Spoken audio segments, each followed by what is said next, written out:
Dans cet exercice, j'ai une liste de salariés, et j'en ai beaucoup, 50 000, et mes salariés ont pris des congés. Ici, j'ai les codes des employés et les dates auxquelles ils ont pris leurs congés. Alors cet exemple a pour but de vous illustrer quelque chose qui n'est jamais montré en formation ou sur les tutoriels vidéo, c'est la vitesse d'exécution de la fonction recherche-v, parce que la fonction recherche-v fonctionne très bien, mais elle est très lente. Par exemple ici, si je recopie cette formule qui est déjà créée sur quelques lignes, il n'y a pas de problème, on a le résultat. Mais maintenant, si je recopie cette formule sur l'ensemble de mes données, et j'en ai quasiment 200 000, eh bien cela va prendre énormément de temps et je vais même être obligé de couper la vidéo pour vous éviter d'attendre comme je vais le faire. Allez, c'est parti. Donc le processeur s'est mis en route. Comme vous le voyez, ça va être long.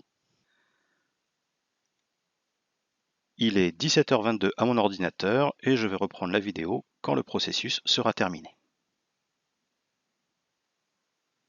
Donc voilà près de 9 minutes que le processus a été lancé et ce n'est toujours pas fini, mais ça l'est bientôt.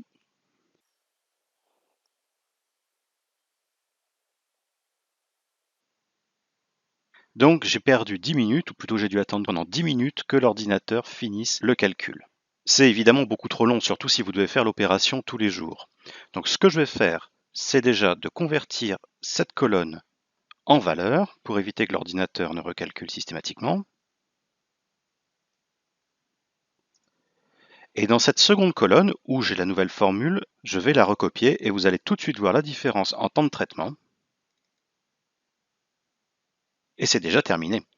Donc comme vous pouvez le voir, selon la façon dont vous allez écrire votre fonction recherche-v, vous pouvez perdre 10 minutes ou faire le résultat en quelques secondes. Je vous montre comment j'ai fait.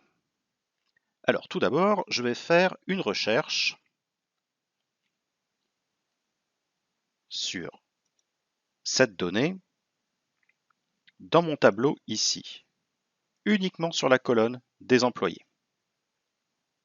Je verrouille et je me focalise uniquement sur la seule colonne que je sélectionnais. Et là, paramètre 1, vrai. Donc je retrouve bien le code et quand je copie,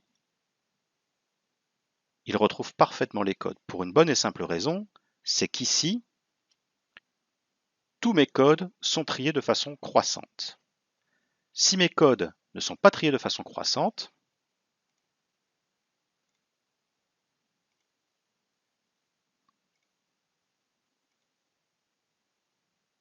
je retourne sur ma feuille, vous pouvez voir que la même fonction ne retourne plus rien. J'annule le tri et je retrouve bien mon test. Donc c'est ça qu'il faut faire ici. Il faut faire un test pour savoir si la valeur retournée est bien égale à celle-ci. Donc je vais tout simplement faire égal à cette valeur. C'est vrai. Et de mettre ce test dans une fonction si. Donc si ma recherche aboutit bien au même résultat ici, donc valeur exacte, eh bien je refais exactement le même test, toujours en conservant le paramètre 1 à la fin, mais cette fois-ci, je vais prendre non pas uniquement la colonne A, mais l'ensemble de mon tableau,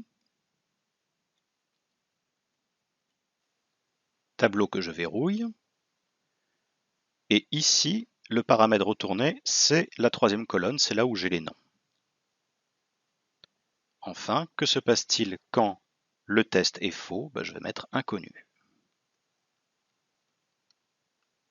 Je ferme la parenthèse, entrée, je vois bien le nom de UAR s'afficher, j'efface ceci, je recopie la formule et je vais aller aussi vite que précédemment. Et voilà, c'est déjà terminé.